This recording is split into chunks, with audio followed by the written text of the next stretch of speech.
you guys know anything about the Central American migrants coming to the border?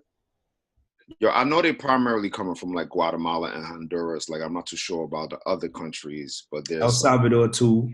yeah, El Salvador as well. And the thing is with the stigma with El Salvador is the gang culture out there. You know what I'm saying? Mhm. Same thing with Honduras as well. I don't think it's just a stigma, man. I think they out here.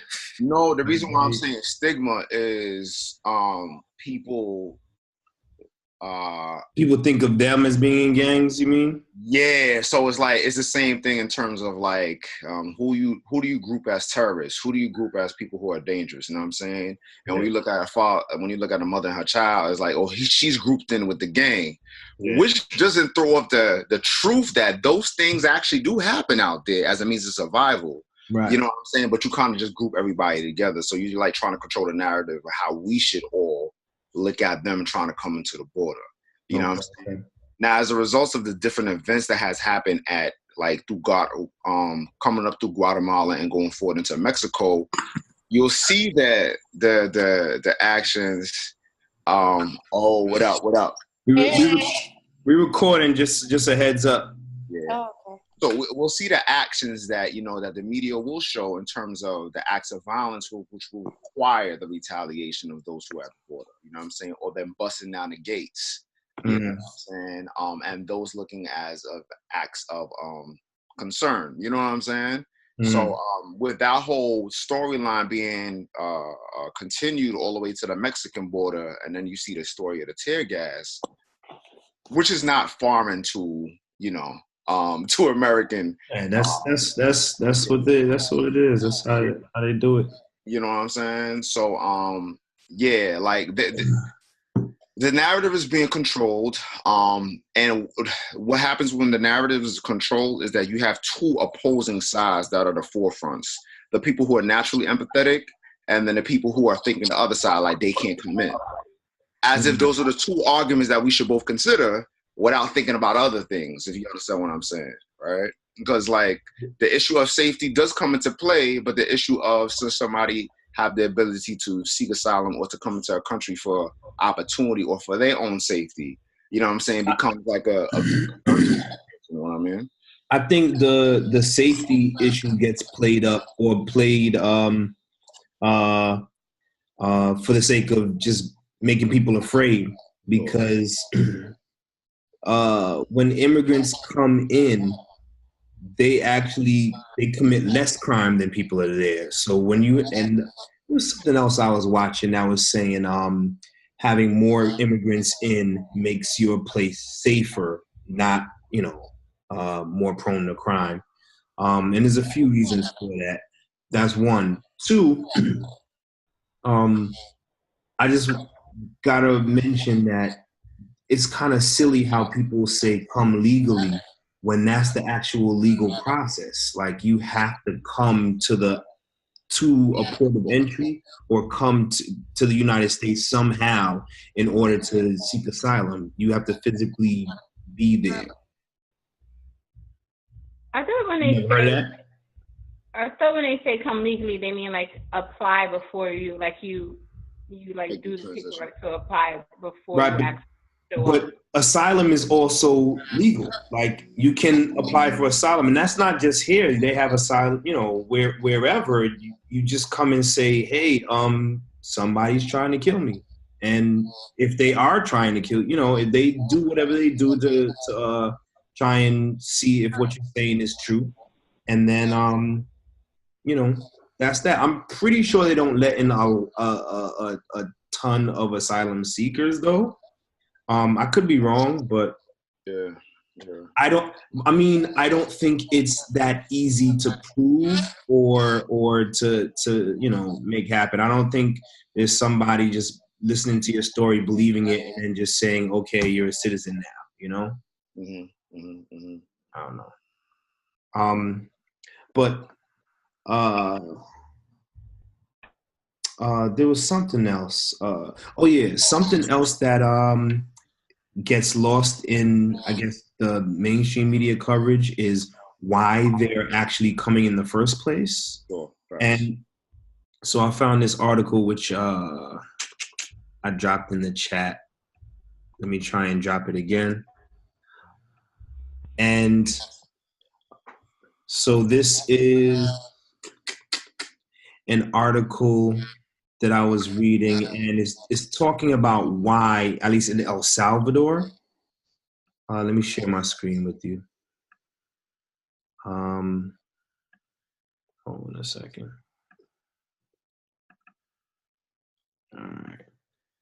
So, can you guys see that? Yeah. All right. So it's talking about why, at least in El Salvador, people might want to leave, and I think at least places in Honduras have a similar kind of situation where it's saying that in a lot of neighborhoods, they're run by gangs, and the gangs essentially, you don't have to be in a gang, but they're going to influence your life.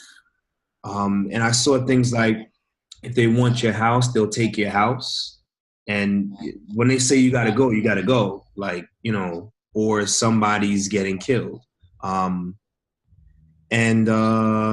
Yeah, that's right here. Gangs routinely confiscate houses and locations they see as strategic. If a family refuses to leave, they threaten all its members. If that's happening, or the video that we watched. Una, mataron al papá de mis hijos. Otra, me quitaron la casa. Yo no quiero regresar a Honduras. You're not going through that trip unless you have to, you know, and that I think is important to understand and to think about when we're deciding whether or not we are comfortable with letting in people who are leaving Central America. So yeah, I gotta just say something, right? Like, immigration has always been a problem. There's been laws that's been passed even from the 1920s in terms of immigration. Okay. And the prior laws were based on who could have been allowed in. So they had like a quota system, you know what I'm saying? And they were more so focused on who is the census of the people who are already here, not considered the Native Americans, but the Europeans that came over here.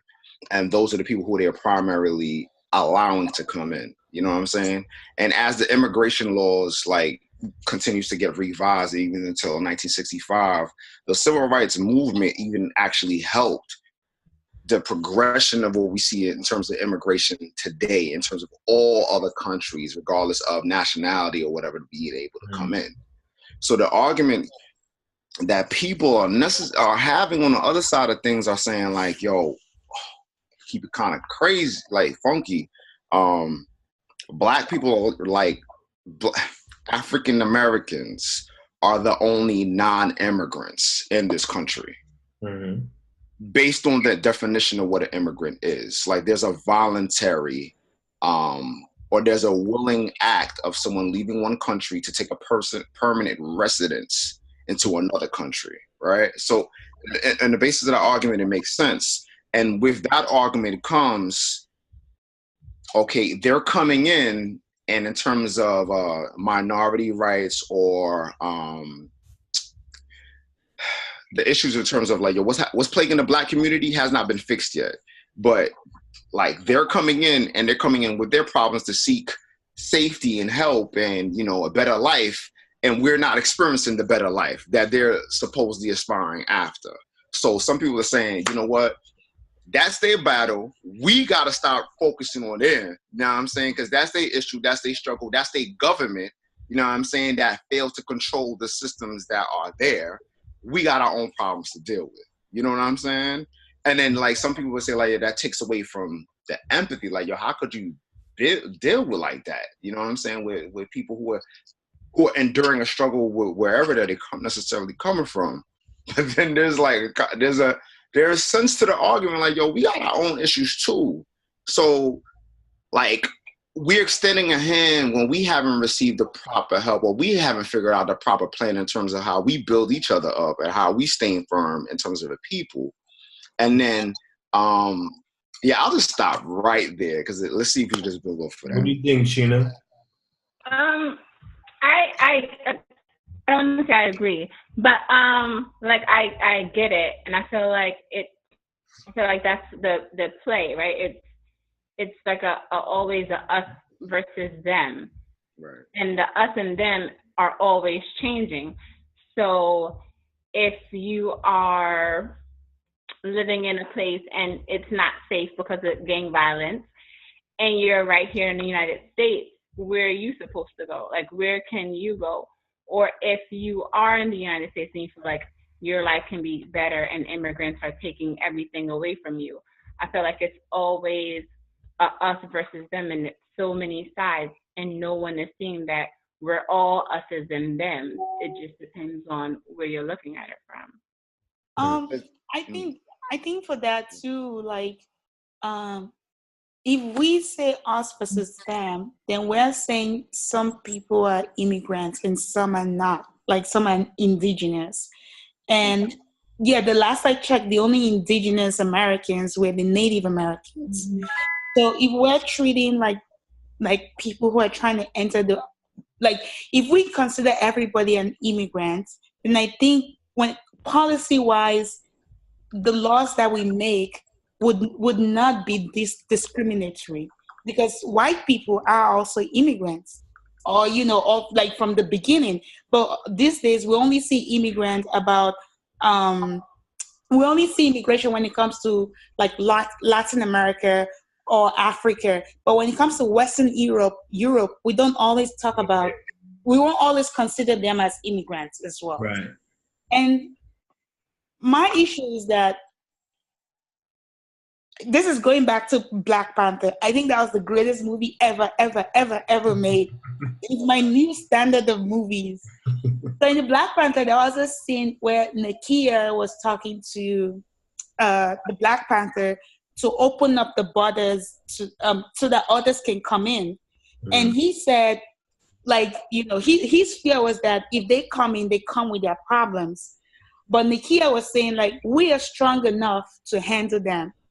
Now, my question, my thought was that I don't see why Wakanda. God, say she was funny. What did you just say? You said that she said that we were what? Strong enough to handle like the immigrants that were coming in. Interesting. That's what Nakia said. Yeah. So now, when I was thinking about Black Panther, I was like, Wakanda is not obligated to do that, because Wakanda was never colonized, and Wakanda never colonized another country. Now, when you go into a country and you colonize them, it comes with problems. So you come, first of all, I don't know a lot about Latin America. I can only speak about my little knowledge about Africa. You come, you divide the borders. You break down tribes. You separate tribes into different boundaries. For example, in Nigeria, you find some Hausas. When you travel to Ghana, you also find Hausas. Or when you travel to Benin, you find Hausas.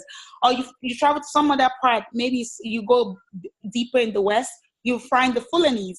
Like, you break down these tribes, and then you try to impose on them a new way of ruling themselves. And then, like when people talk about slavery, I was like, slavery happened, but colonization is also a problem. So you not only did you take like our brothers away and use them as slavery. I went to the Museum of African American History, and it says conservatively about 120 million people were kidnapped out of Africa. Now this does not involve all the other kinds of people that that were at least 120 people were kidnapped, and even all of them didn't make it. A lot of them died along the way. So you came with colonization, you brought all of these things, it has disrupted their foundation and how people come, and then you impose the Western way upon them, which they don't know how to, which they haven't adapted to yet, and is having their problems, and now their economy are very unstable, and they're trying to flee those situations into the country which you use their brothers and their family to build, and then you say no. Like, no, if you did not colonize anybody and you stayed where you are from, we probably may not be having this issue. Then I can say you have a right to say no at your border. Right. But no, you from the beginning started this. So you have to recognize like, yo, this colonization / slavery came with these problems, and you should not be so reluctant when somebody else is trying to enter your country about that. And plus, if you consider yourself to be an immigrant, you will understand where they're coming from, because your forefathers also did the same thing. Some people don't. A lot of immigrants don't understand. Like they just when they get here, get comfortable, just forget all about it. Or usually their kids or their kids' kids. Like I was looking at some Facebook posts about the whole tear gassing thing, and a lot of the comments that I saw that were anti-asylum seeker or anti-migrant had Spanish names. And when you think about all of the all of the Hispanic people who vote for Trump and vote Republican, there's a lot. And that's to your point, because like, for perfect example, when we look at Cuba, like the issues that happen in Cuba, and just coming from there, like there's a colorism issue that's there, not as prominent as I would say in like in Egypt, for example, but like in where? You said like in Egypt. Okay. Back in April. But we in Florida, perfect example. We already know, let's say for an example, and I'm not attacking none of my Cuban brothers and all that, I rock with y'all.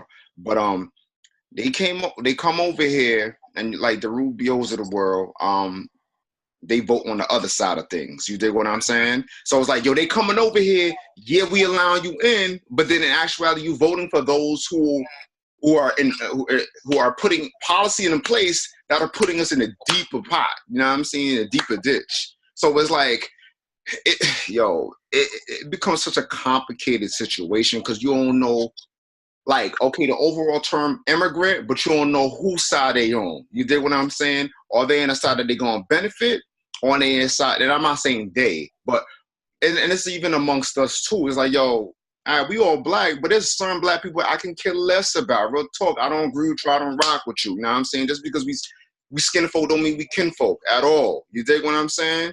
You gonna throw Stacey Dash under the bus like that, bro? I'm just saying, it's all about mindsets, and the scriptures talks about that. There's a carnal mind and there's a spiritual mind. There's a higher frequency and there's lower frequency. You know what I'm saying? It's like, yo, if we rocking, like my defenses is as powerful if I can really analyze who's my weakest link. You dig what I'm saying? If I don't know who's my weakest link, fam, I don't know how strong I am. You dig what I'm saying? So it's like, yeah, I'd rather know the sides that you're playing. You know what I'm saying? Because if I don't, fam, we in an issue, and I'm already giving you credit like, yo, oh, we black, or we all came in this country, or we all in the same struggle. I don't know about that, fam. I gotta see. Sorry. Go ahead. This is where education comes in. Sure, agreed. Like for me, I grew up in Nigeria, so I didn't relate with the Black American experience. Mm-hmm.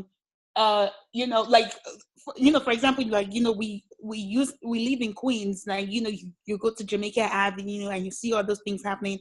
Like, I didn't relate, but through education, even though that was not my experience, I've learned to empathize and actually join in the struggle, like, in the struggle for the better. So I think like we have to like, and the same thing, and that's why I really appreciate Black Panther, because now it's trying to educate Blacks how to live with each other. Like, we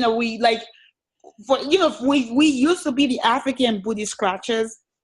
We used to be the monkeys, and but now it's cool to wear dashiki to school, right. Or it's cool like when you tell people what, like, the African food, or it's cool to go to an African restaurant. Like, I think it comes with education. Like when we, like, for example, we have Cuban friends, or we have Spanish friends, or Latin American friends, and we're sitting down and talking about struggle, and we're like, yo, we're actually very more similar than we are different. The issue in America is that race race is so ingrained in our fabric that we cannot function without race. You know what I mean? Like, it's like race is the beginning of everything. You know, like once I see is race, It's in Genesis Nigeria, 1. it's not. It's Genesis 1 out here. Wait, I think like going back to what both of you are saying, like in terms of like when people come here, I feel like you have to pick a side, and so I'm gonna join the dominant group. Like, so I'm gonna vote against everything that's trying to help because I don't want to be associated with this. I'm part of you. I'm the same as you. And going like with like Black people or whatever. I remember like growing up and asking people, oh, so you're Black, right? And like, no, I'm Jamaican, or no, I'm this, or no, I'm this. And I'm like, we look exactly the same, but I feel like they want it to be like separated from the experience of African Americans or Africans in America. And so that's why it's this separate. It's no, I'm not the same as that. Like, don't call me this. I'm separate, because you want to join the majority. So in terms of people who are coming over and not realizing, oh, you were an immigrant too. It's like, no, I pulled myself up from my bootstraps. I have my own business. I'm doing this. I'm not like those people that we're against. I'm not like those people that you're talking about. And in terms of like the experience with all of these brown people from all these different countries, I don't want to be associated with this. So, oh, no, I'm not this. I'm this.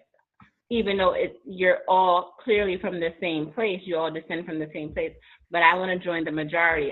I don't want to be associated with like the negative stereotypes or whatever you're against. I'm the same as you. Like, don't see me as a them, see me as an us.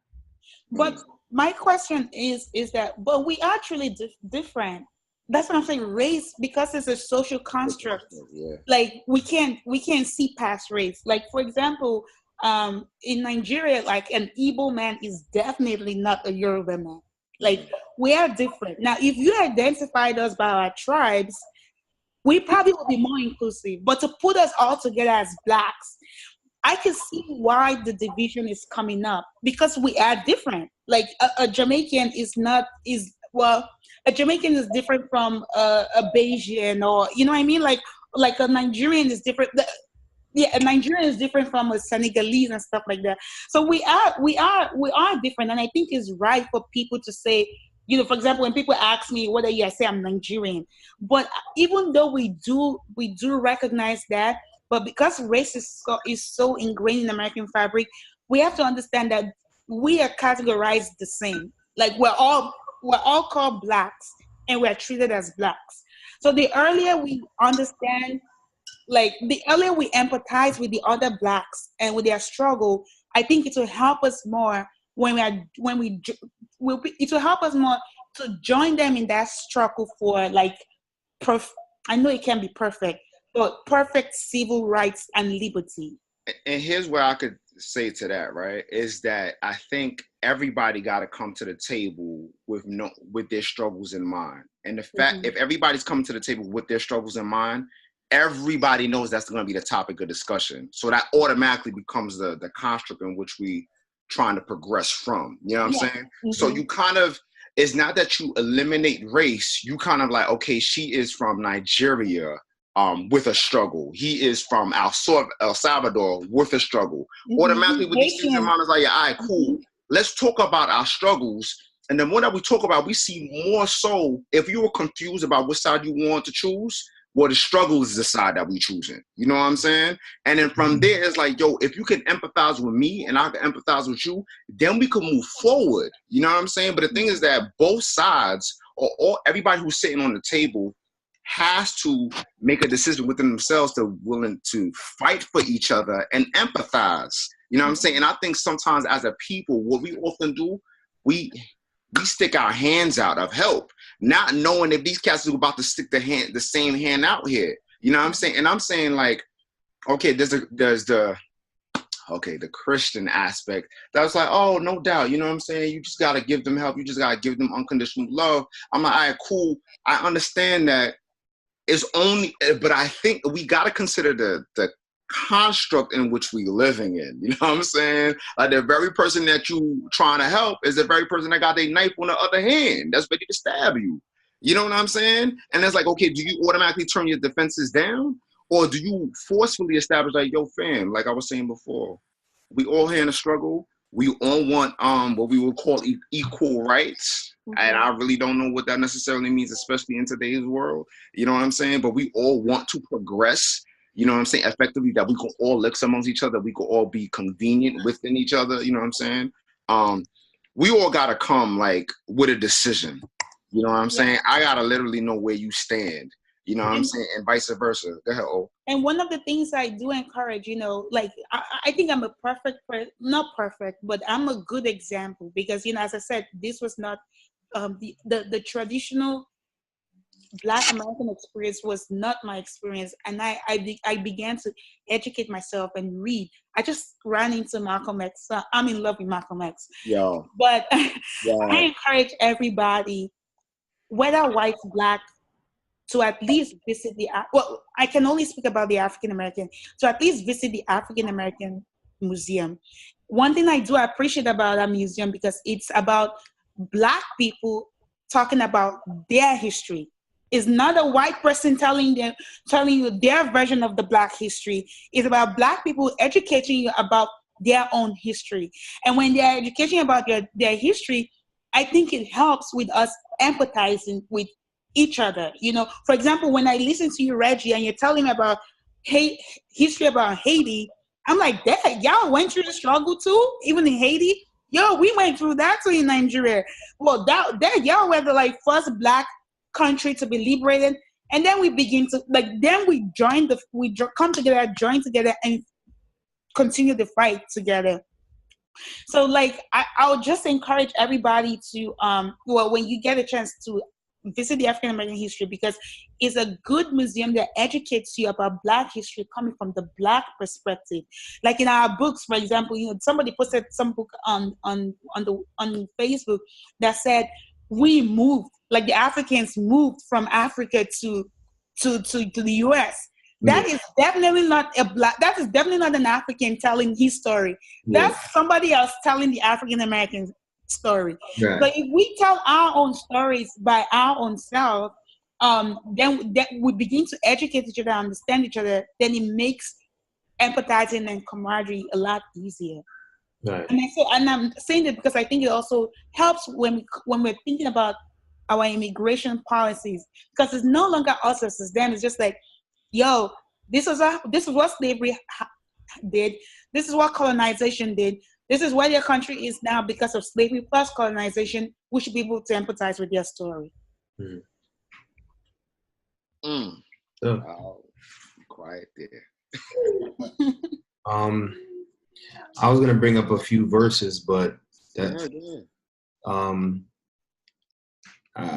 so first of all, let me just share my screen.